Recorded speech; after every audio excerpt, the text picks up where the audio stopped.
Frequency matters. Frequency matters.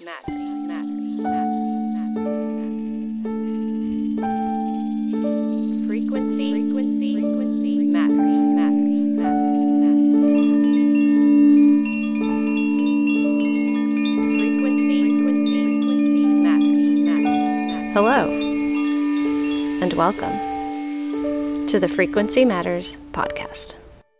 Thank you so much for being here today. Thank you so much for having me. I am delighted to have you. This is Kimberly Schipke. Did I say that correctly? You did. Excellent. This is episode 6 of the Frequency Matters podcast, where we dive into different avenues of using sound and light frequencies on the body and their impact. So I'm super excited to have you on the show. I've been following your work for years, but to kick things off, can you please introduce yourself? Tell us a little about your background and how you got to where you are today.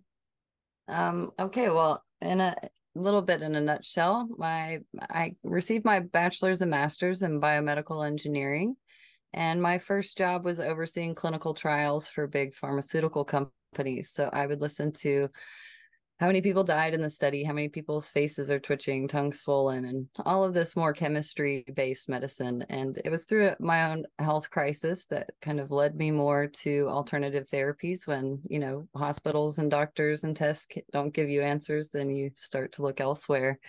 And I'd always wanted to, learn more about acupuncture when I was in school. I thought that was pretty fascinating, and especially as seeing the body like an instrument.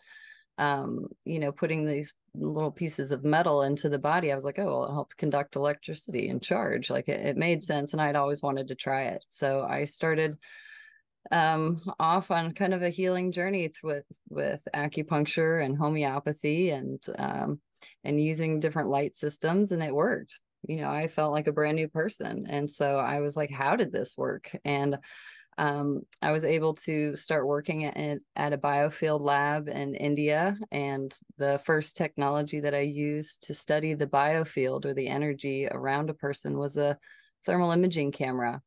So I was watching Qigong masters increase the temperature in the palms of their hands in seconds, and watching acupuncture, relieve the heat in a person's knee that's really inflamed. So that really blew my mind. And in 2011, I met Eileen McCusick at a conference, and she started using tuning forks like sonar in the biofield. So she's kind of pinging, starting from about the edge of my field, where the magnetosphere of the planet, or the heliosphere of the sun, that kind of double layered charge boundary would be. And I could feel my body responding to it. And it was one of those things where I was like, well, if I'm studying the biofield, I definitely need to also understand the sonic aspect of the biofield. And so I took her class in 2012, and then began teaching in 2017, and taught through 2020. And when everything shut down, that's when I started building my laser to add coherent light to the system. So I've been patenting this green laser, using that middle of the spectrum, helping to kind of neutralize some of the charge that I've found in the field with tuning forks, and have just found that using both of them together in combination, I can get so much more work done, recognizing that giving the body coherent input when we're so used to being surrounded by noise, it's just it's been an incredible process of learning over the last few years, and going more to physics rather than chemistry, because Albert Einstein says physics trumps chemistry. That's so fascinating. Thank you so much for sharing. So can you explain a little bit, what does that mean to you when he says physics trumps chemistry?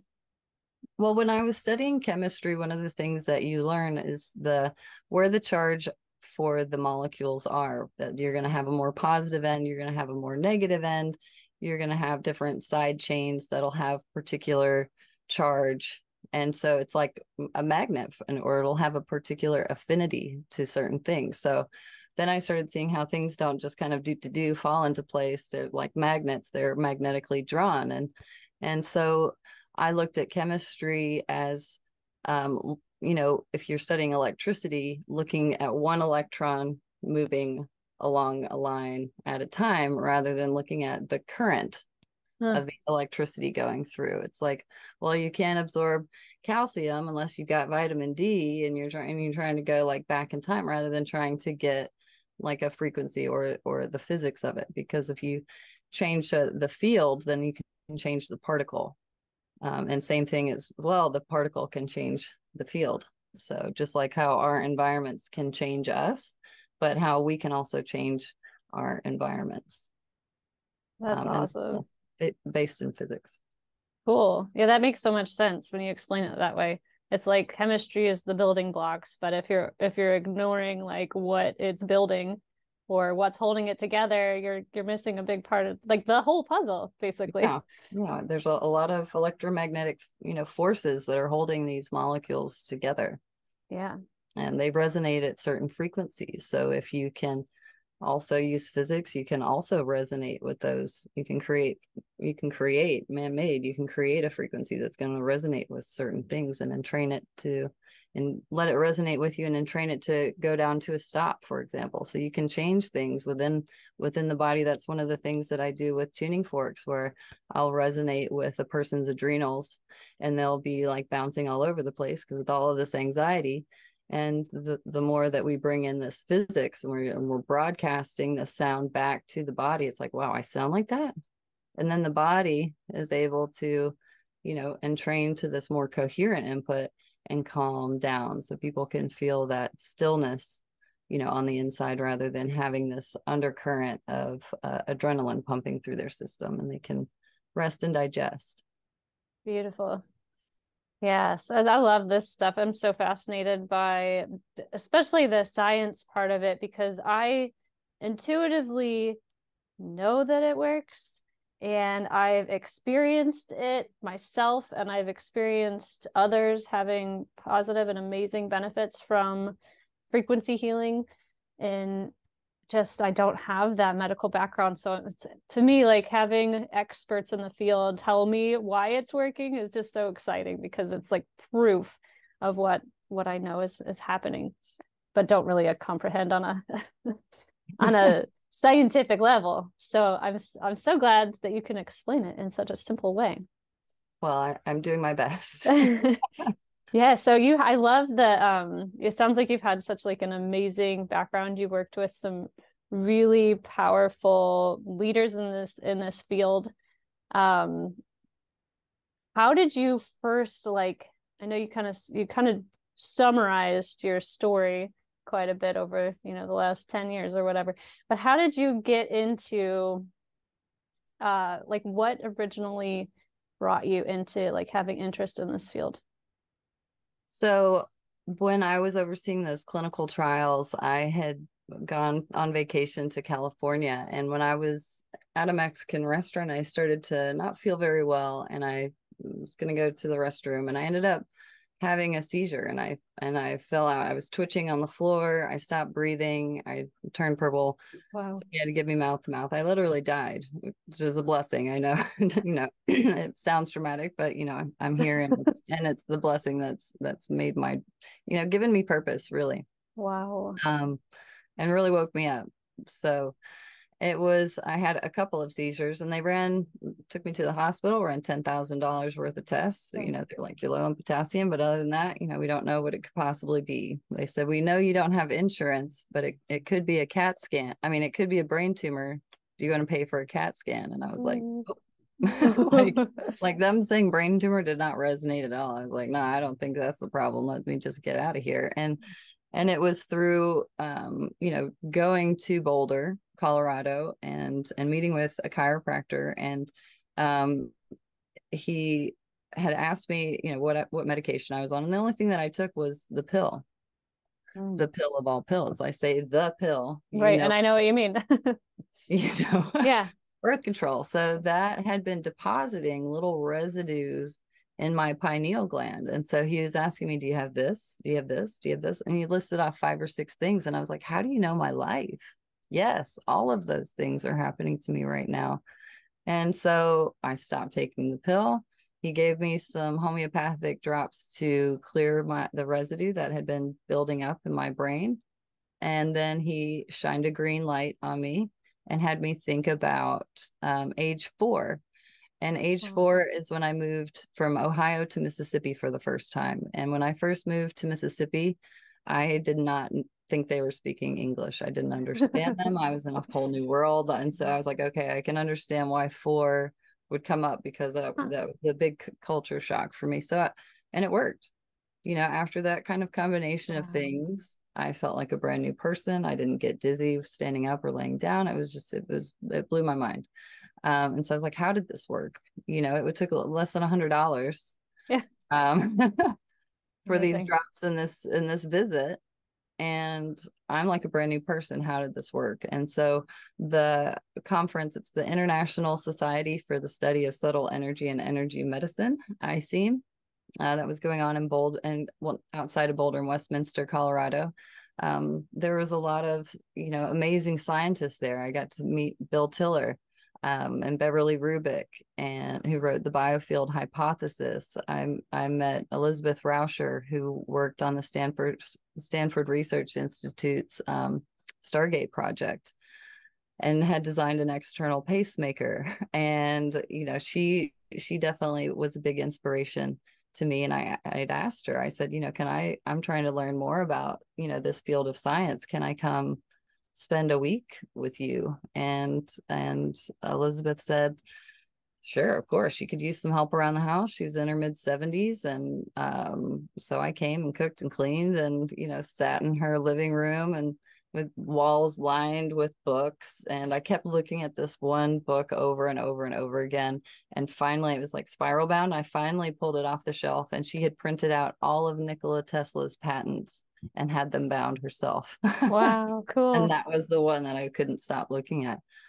She started the very first Nikola Tesla Society in the whole United States, and in any university. She started the very first one. She's his big one, obviously his biggest fan. She got things kick started. So spending a month with her, I learned a lot of amazing things. And then I was also invited to be Valerie Hunt's assistant for a week in Malibu. She did some of the first research into the chakras, or the nerve plexus that are along the vagus nerve.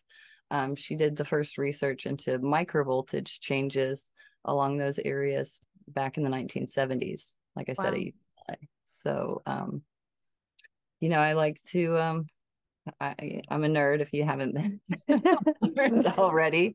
And I always love learning new things, and especially from women who've been powerhouses in the field, and busting doors open. Those are my inspiration. So that's awesome. I love it. And I love your go-getter attitude. Well, I was also really upset that I didn't learn about any of this, and my whole bachelor's and master's degree in biomedical engineering. I'm like, why are we not learning about acupuncture? Why are we not learning about these energy channels that are going through the body? Yeah. Look what that did. Look how much that saved my life. And it was 5 little needles, not pills for the rest of my life, like they were trying to tell me. I'm like, no, this is unacceptable. Yeah. So I would love, for this curriculum to get, more into the universities, and I know where a lot of their funding comes from, but I also hope they can be open-minded to other things outside of the box. Yes. I think I see the future. I see a future where that's happening, and it's on its way. So we're on our way. Absolutely. Whether or not it's part of that or just some side thing, I think we're on our way, I believe. Yeah. So I want to hear more about your laser, the Spectrochrome. Am I saying that? The Spectrochrome Laser. Yes. So when I was with Elizabeth, with that month in Arizona, we went up to visit Steve Ross of the World Research Foundation. And he gave me a couple of books. He said, your angels told my angels to give you these books. And one was Spectrochrometry Encyclopedia by Dinshaw Gadiali, and Let There Be Light, which is by his son Darius Dinshaw. They were both Zoroastrians. Steve also gave me a dissertation by Mayor Master Moose called Rainbow Colors of Light. And little did I know, a year later, I would be in Mumbai meeting Mayor Master Moose, his book that I had been That's reading. awesome. I'd studied with the Zoroastrians for many, many years, about 8.5 years. I was going to Can India. can I interrupt you? I don't Sure. know that. I'm not familiar with that term. Can you tell me more about that?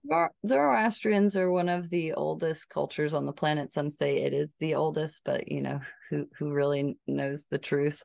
Sure. Um, they talk about, in the Christian tradition, they talk about the three magi who came to visit at the birth of Christ. And magi is the name for Zoroastrian Oh, priest.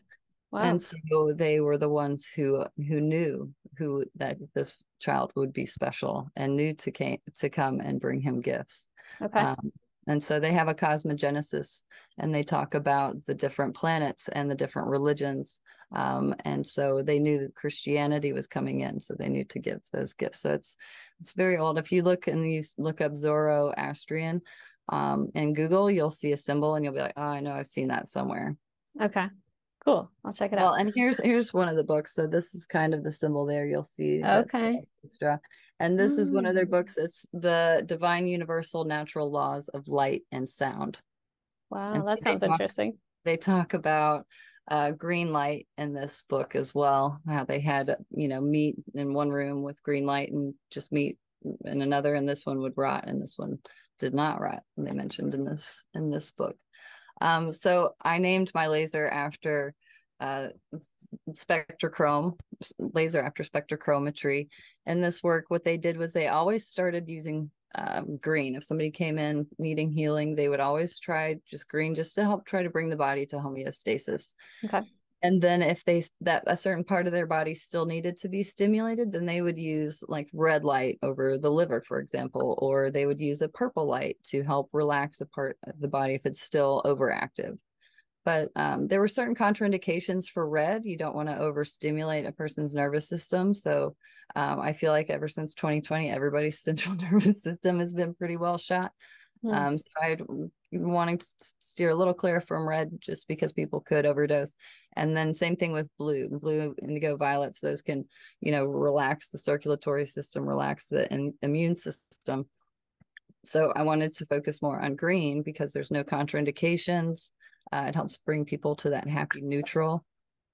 And what I find is that it also helps working, not just like if you have pain and it's really hot, to help reduce the heat, or if there's, nerve pain and it's getting cold, you can use the laser and it'll help stimulate it, but also for emotional things. So I call the heart the quantum core processor. There's a lot of neurites in your heart, so that your heart has memory.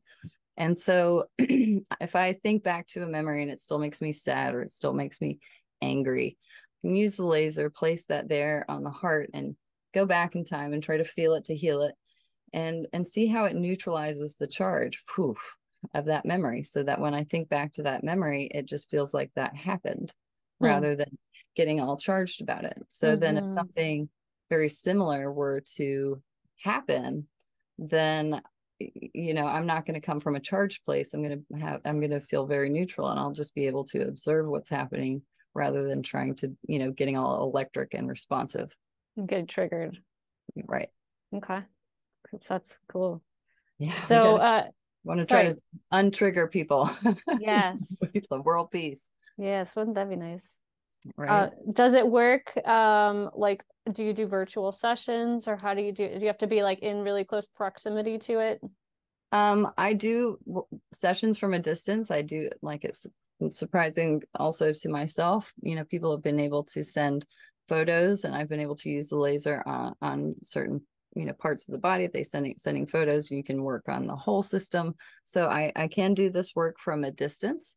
Um, I also do tuning and lasers from a distance. That's most often what the work that I do. Um, I also do some work with houses and some biogeometry. I do a lot of like really wild stuff. But yes, you can use it from a distance and in person, and you can put it all the way up to the skin. So a lot of people ask, can I put it directly up to the body? And Mm-hmm. you can, but if you want to like cover more space, then you can back it out a little bit, and you can cover more surface area if you're um, just shining it around. I also like to shine it on the hand because the whole body is there in the hand. Also on the ear, the whole body is represented there, like in reflexology, that type of thing. So you can lay down with a pillow, and a lot of my friends, they'll shine it on their ear. It helps balance the pituitary and the pineal. So you can also lay down and like have a pillow and let that just shine on the top of your head. Your pituitary is your master gland. So if your master is, kind of a slave driver, can help and calm down. Or if, your master's kind of sleeping and not really like doing much, then you can also wake him up and be like, hey, let's get this show on the road. I like that. That's so cool. So what about feet? I imagine the feet map to the body too. Yeah, absolutely. Okay. Do the bottoms of the feet. I've had, it's interesting. I had a family member, actually, I had an uncle who, didn't believe in the work that I was doing, but he also had neuropathy in the bottoms of his feet. And so I started shining the laser on his feet, and it wasn't even a minute. He's like, wow, I can feel that. My feet are tingling. Wow. And he's like, my big toe. No, it's really tingling. No, it's really tingling. And then he had me turn it off because he felt so much happening. And so I was like, oh, you didn't think this would do anything. That's so fascinating. So, So I know with like most healing processes that are not like, are taking a pill. I believe a lot of it comes with you have to tie in the power of intention. So if you don't believe something's going to work, usually it won't work, right? So that can happen, yeah. But what you're saying is that he didn't believe it was going to work, and it worked. It still worked. Well, that's really did. amazing. It definitely did. And I had a friend who had cut her fingertip off with a rotary saw. And she came up, she's like, Kimberly, every time I close my eyes, I'm cutting my fingertip off again. And so I held it to her chest. She closed her eyes. It was less than 30 seconds. She opened it up, her eyes. She's like, okay, I'm good. And then she had her finger wrapped up with so much gauze. It was the size of like a big marshmallow. And the laser didn't touch her skin at all. It went through the gauze. It just worked in the energy field, which a lot of people also, they can't believe. They're like, but if it doesn't go into the skin, how could it possibly work? Because we're working in the field. So I was working in the field, and she pulled her hand away really fast. She's like, oh no, I feel that. And she didn't want me to hold it there for too long because it was so sensitive. It was waking up that like healing, like cell division, like let's get going. And you can hardly tell that anything's even happened to that fingertip. But and she used the rotary saw 3 days later, and she said, Kimberly, I wasn't afraid to use it. Wow. So it also helps for future things too. So if you're thinking about something in the future and it's coming up and you're getting anxious about this thing, it can also help kind of allay those fears a little bit. That's amazing. So I was going to ask you about the length of time, like how long it takes, but you mentioned already once your uncle with within 1 minute and your friend in 30 seconds. Like that's incredible. So is there any like prescripted time, length of time that you use it on each part, or? Not necessarily. I tend to say, try 5 minutes, see how you feel, and then go another 5 minutes if you feel like you want to. I had a friend who's the palm of their hand, a certain spot got really tingly, so I showed him on the reflexology map. I said, this relates to your stomach. And so he says he hadn't had a bowel movement in 3 days. Ooh. Out comes the truth. And so then I said, okay, we'll just keep shining it there. And then again, like a minute or two later, he's like, okay, it stopped tingling. He said, can I turn it off? I said, yeah, if it stopped tingling, turn it off, and so then I got a full report the next day about his bowel movements. But yeah, I mean, you can, I do that sometimes with my hand. I'm like, okay, if I feel it tingling, and it's kind of like, you're done. It's like, same thing with the emotional, if I'm holding it there, I might play through like the big picture of the memory and see how I feel. And then I might want to go a little bit more into more detail of the memory of like, well, and then I was standing here and then this was said, and then that, and then you can go deeper into that, into those memories, into the charge as you feel comfortable, kind of going there, really feeling those things. But it's been kind of, and then there's a lot of things that people don't know. I don't know what this bump is on my finger. Can I shine it on that? And they shine it on this bump on their finger and it's gone. So they didn't go to the doctor. They didn't, not to condoning that by any means, but like, I don't know. We don't even know what it was that it helped. Yeah. Is for what I'm saying. Yeah. So is there any like don't use it for longer than a certain amount of time or? I mean, in spectrochrometry, their color sessions were an hour. Wow. But there's also, in what I've read, there's not really any overdosing on green. So you can't, I've had friends who slept with it on so that it could work in their dream time and in their subconscious. Because it was their dream time was kind of where they were expending a lot of their energy. They'd wake up exhausted and they're like, well, in my dreams, this was, Yeah. so, um, the laser, has a USB, and I tend to just have an external battery. So if it needs to go for a longer, but I tend to use it for about my hour-long sessions. If I'm, working through a person and we're going through, something that's emotional, and I know their emotions are going to get triggered, then I'll have the laser going for that whole session. So instead of, them remembering it and then full on, bawling it out or raging it out, they can just be like, oh, this happened. They breathe and then when we move on, so it's a lot less of a roller coaster when working through emotions, whatever they're doing. I know some people, I have a couple of friends who do EFT and tapping, and they use that on, if they're doing distant sessions, they'll have it on the picture of the person that they're working on, or they'll, shine it at the feet of the person. So it's not too, in their face, but it's helping to keep them grounded, and their connection to, this big celestial body is nice and secure. So That's cool. yeah, so more questions. Aside from emotional stuff, can you kind of go over what other stuff? I know you've mentioned a few things already, but what other things can people use it for? Would it be helpful? I got a message a couple of days ago that somebody was using it on their shingles.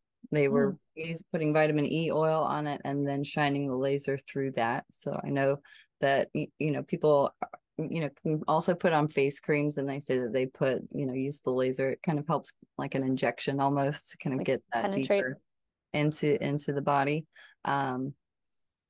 So also I've had people use it on these cranial nerves here on the side of the face. That can really help. I've had it just kind of stimulates a lot of things. I've also had people who put it here on their temple and their eye pressure improved. So they went to the eye doctor, and they say usually people either plateau or get worse, and they don't go into the improvement. And so, not shining it directly in their eyes, but they were shining it here on the side, and they had that kind of shift and difference there.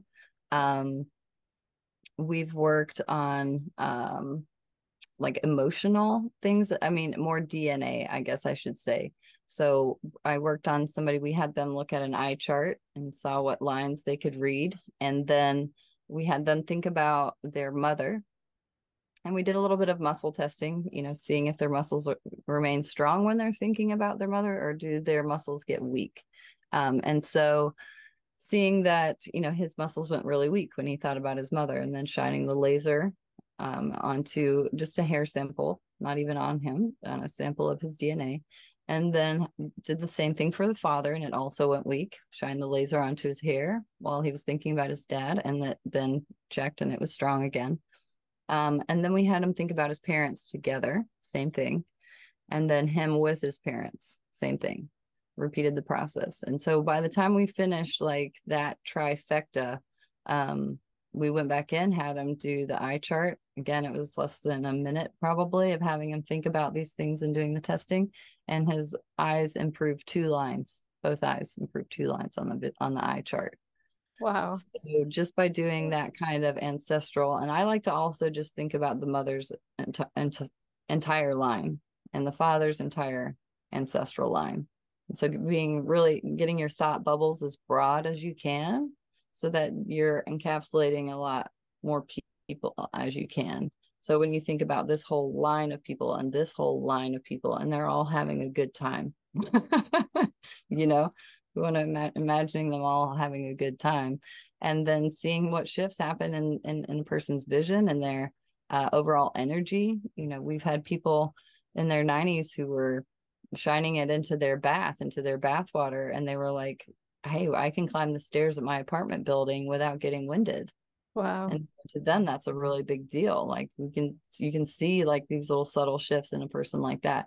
People our age, we might not, notice those little things, but at that age, that really makes a difference. Mm-hmm. So, I've also used it with crystals and crystals also have a coherent structure Mm-hmm. and they are amplifiers. So being able to use the coherent light through the quartz crystal over scars, it really helps over scars. Scars are like circuit breakers. So the electricity, is coming down through the body and then it hits the circuit breaker and the electricity doesn't really know where to go. So it's really, made some dramatic shifts in some women with their C-section scars for more electrical flow down to their legs and their ability to like walk and move and exercise and experience things. So, it's definitely shifted and changed their life. So That's amazing. Very cool. So I have these smart light bulbs in my kitchen, and I can change each light individually. There's 5 different lights or 6 different lights. Is that like if I put them all green, if I make them all green, is that going to offer similar benefits to the laser that you're using, or is there something different, special about that kind of light? I think I think it could.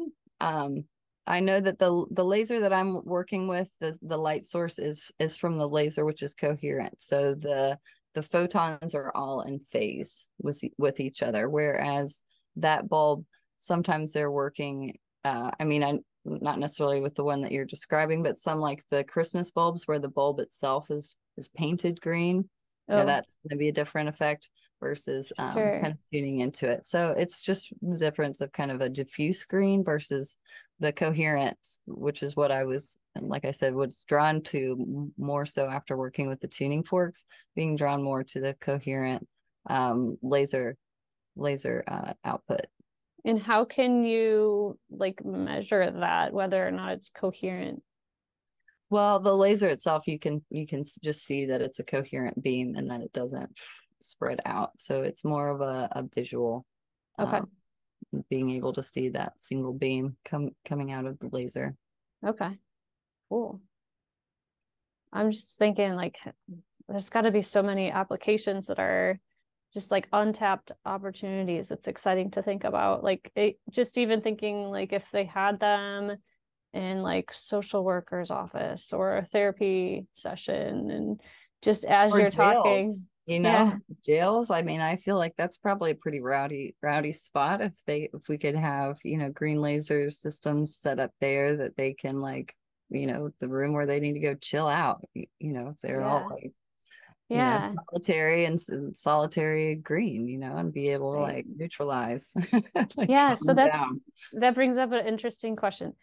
Could you imagine or create just an entire small room where the whole room is that color and you get into Absolutely. that space? Absolutely. We talked about the like going into like buildings, for example, if you were to go into a nightclub and there's, people, their emotions can be all over the place. So being able to walk into a space, kind of neutralize your field before you go in and start interacting so that you're kind of like washing off everything from outside and you're neutralizing yourself so you can come into this event, you know, Got it.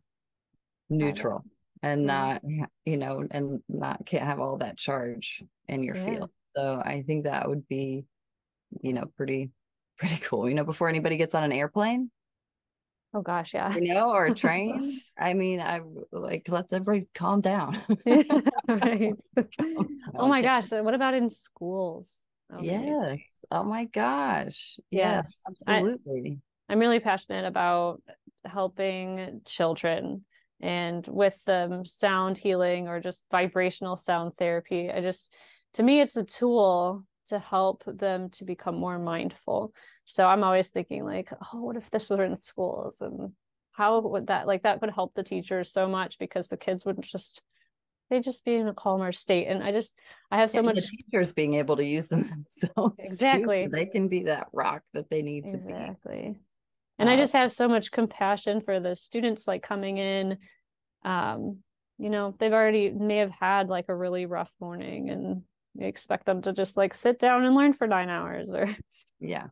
so it's so many cool potential opportunities for you and the laser in the future. I'm excited to continue to follow it. Well, thank you. Thanks for your support over the years. It really means a lot. Yeah, my pleasure. You mentioned something cool I wanted to know more about. You said some biogeometry on homes, and you've done some pretty wild things. Of course, that's like, huh? What? What? Tell What is tell me that? more.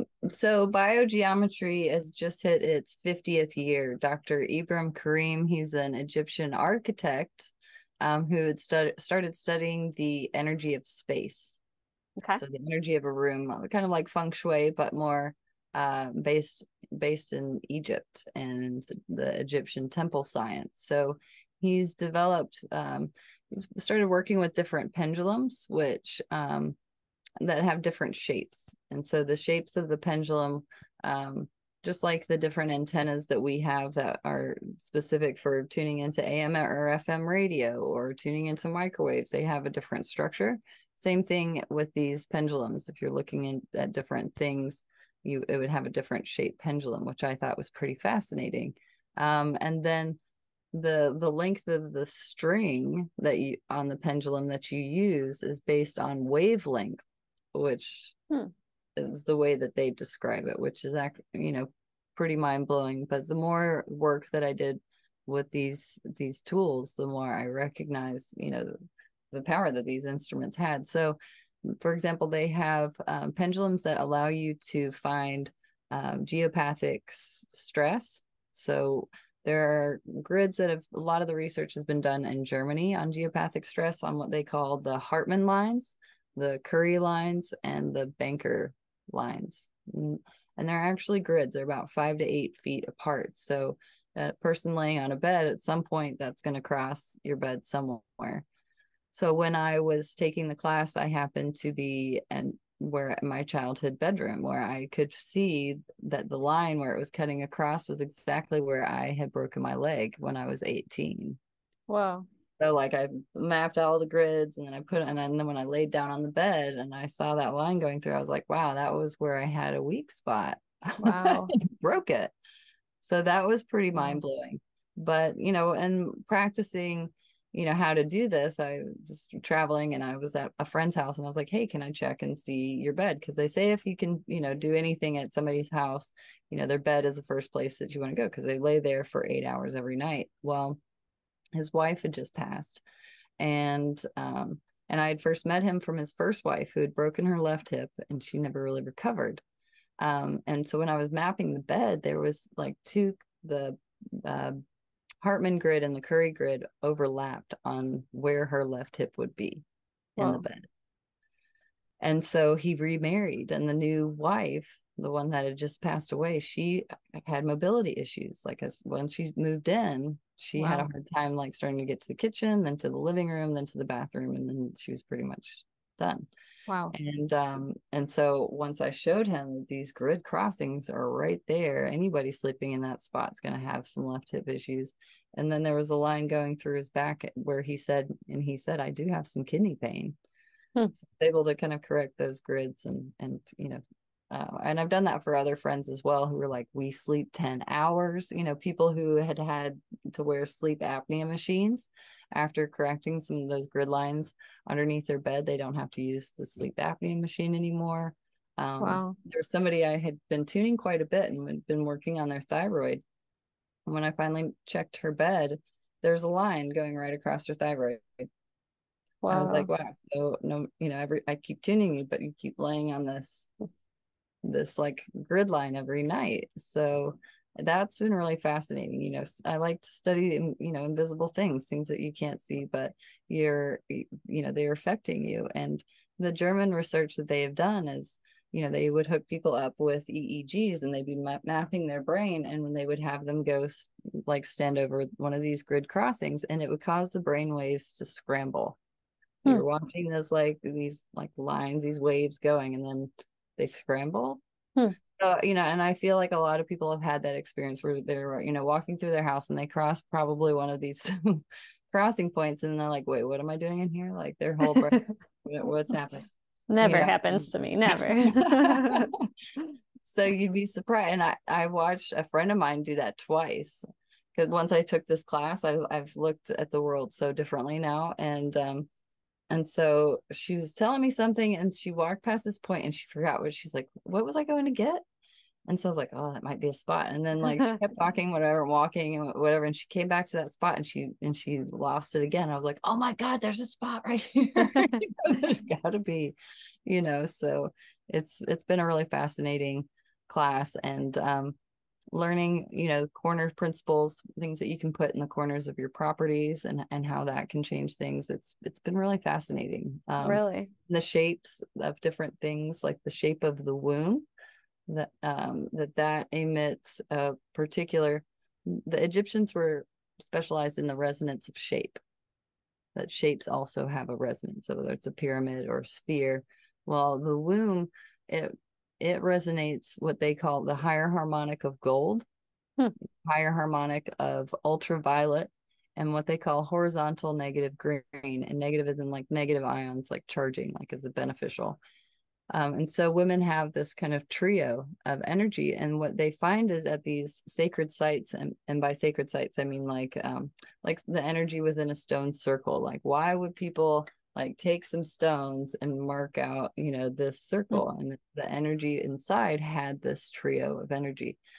So women are walking emitters of this just by having that shape within themselves, which I think is pretty cool. That is cool.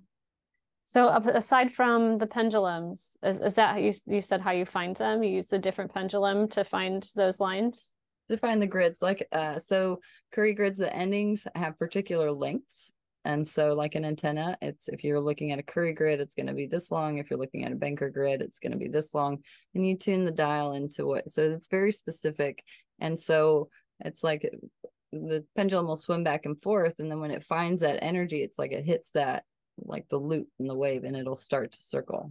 Okay. And based on like how big it's circling or how fast it's circling can give you a little bit of feedback on the energy that's in that space. Is it like barely moving it, or is it like gonna come out of your hands intense? And then you start to see like, well, have you been sitting over that kind of energy, if it's that bad, and how can we fix it? And so it's a class where you learn like how to use a hammer, how to use the saw, how to use all of these things. And then you go and build and do whatever you want to do. You've got these pendulums to test. So, okay, well, if I do it like this, is that going to be better? No. Okay, what if I got to move it back here? So you've got the tools and the instruments to be able to, really test your work and have other people test your work as well. It's not just like, I did this invisible thing and everybody's like, oh, wow. Like, people can test and make sure and be like, yeah, you did do it, you did clear that Banker grid, or you did fix that line, or that type of thing. It's really, like I said, it's changed the way that I look at the world. And it's they have different biosignatures as one of the things that they also have. And these are basically energy flows of like energy flowing through an organ, and it kind of brings that energy flow into that organ. I had a niece of mine, she kept being nauseous, she kept being sick, and so I looked up the one for the stomach, and I took a Sharpie and I drew it on her stomach, and she stopped. Drew it with a Sharpie. That's like kind of like it with a Sharpie, like Reiki symbols, would you say they are, or different? I'm not sure. I'm not familiar with all of the Reiki symbols, but okay. I will say I was changing the sheets on the bed, and I saw that symbol was stitched in the top of the mattress. I mean, well over 100 times. So I'm like, whoever has designed the mattress knows biogeometry, because this is the symbol for rest and digest. Like when people are resting, they're going to have their stomach worked on, and that's going to make this mattress even better. I was like, oh my God. But so so you're like, okay, well, I know that these people who have built this thing know. And so there's certain other things where, going out into the world and I'm like, they must have taken biogeometry too, because they built this into the corner. So it's pretty fascinating. And looking at crown molding and corners and how these angles affect the body. It's been pretty fascinating. That is so fascinating. Is Yeah. there anything that like personally I or other listeners can do in their home without some of these tools to help create a better biofield for our space? I would say clean out the corners of your rooms. Okay. So the energy in the corner will project into the center. So if you want to have, you can have a plant. If the plant is like thriving, it's like life, you're going to have that like growing life into the center of the room. If the plant's dying, then that's not going to be what you want to project into the center of the room. Huh. So if you have plants, make sure, and they're in the corners of your room, you want to make sure that they're like vibrant and make sure they're watered. And sometimes I put different stones. I know indigo gabbro is a stone that doesn't have to be clean, but it also helps with these geopathic stress lines. Huh. So those are things that I've kind of, if you don't have the pendulum, you can't, figure out where, you don't know where it is. But if you put them in the corner, then that can help project the energy into, the overall space of the room. That can be a powerful thing. And whether it's raw or in different shapes, whether it's a sphere or a pyramid of indigo gabbro or, whatever you feel inspired. But I like that one because you don't have to clean it. Yeah, that's nice. You don't have to like put it in the sun or wash it in salt water or bury it or anything like that. It's kind of self cleaning and clean. Nice. So Excellent. something you could do. Cool. Thank you. Yeah. Cool. One more. I think there's time for one more question. Let me share a little bit more about the cap that I use Yes, with please. So this is based on the work of Dr. Peter Garriev. What he was doing was shining a laser through salamander larva onto frog larva and turning the frog larva 100% into salamander larva. Wow. So, and then he would also take like a vial, it's got DNA in this vial and nothing in this one, shine the laser through that one into this one, and it would carry that information. So it acted like a carrier wave for whatever the laser was passing through. So it's similar like a radio station. It's a particular frequency, but the song that's playing on the radio is riding that wave. So the laser would be like the radio station, and then whatever you put in front of the laser is going to be the songs that are going to be carried on that radio station, if that makes sense. Yeah. So I like to put, you can put whatever you want to in the cap. I've just made it to where, you have that freedom to put what you want. Some people will put supplements that they have in here instead of necessarily taking them chemistry wise. They were taking them more physics wise.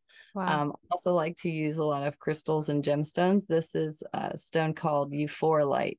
It's Okay. from Black Hills in South Dakota, where I'm from. It Okay. has a lot of quartz in it. And again, quartz is an amplifier. And then it also has tourmaline and mica and meteorite in here. So I like to put that in the cap. And then you can put, I also like raw rubies. Those have a particular shape and geometry built into their stones. And so then the cap attaches to the end like with magnets. So you can put that on and attaches like a magnet, and then you can have whatever you want to be able to be passing, through the cap and into the body. So this allows people to,